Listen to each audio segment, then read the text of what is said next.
Vous regardez le calendrier économique pour mardi 8 mars. Voyons quelles publications seront importantes pour les traders de devises.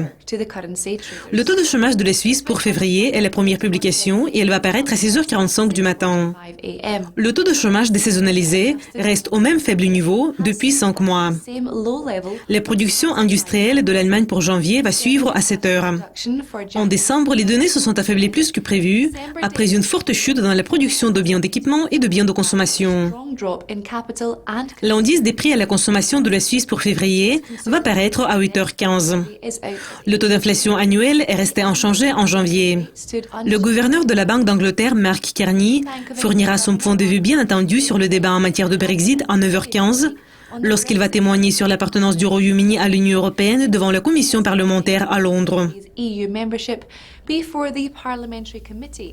Une estimation finale du PIB du quatrième trimestre de la zone euro qui est bien surveillée sera disponible à 10 heures. Une estimation préliminaire met la croissance trimestrielle au niveau de 0,3% et c'est le même rythme qu'on a enregistré au cours du trimestre précédent. La publication suivante va paraître à 13h30 GMT et c'est celle des permis de construire du Canada pour janvier.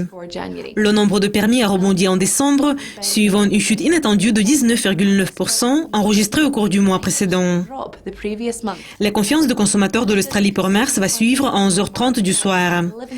L'indice a retrouvé la croissance en février, ayant complètement annulé une baisse de 3,5% enregistrée en janvier. Les prêts au logement de l'Australie pour janvier seront disponibles à minuit 30. Le nombre d'approbations de prêts hypothécaires progresse depuis 2 mois. Une estimation préliminaire des commandes de machines-outils du Japon pour février va conclure l'ordre du jour à 6 heures. Les commandes intérieures du pays et celles étrangères ont reculé en janvier. Vous avez regardé le calendrier économique pour mardi. Je m'appelle Monica Gibson. Ne manquez pas notre prochaine révision des événements clés prévus pour mercredi. Au revoir.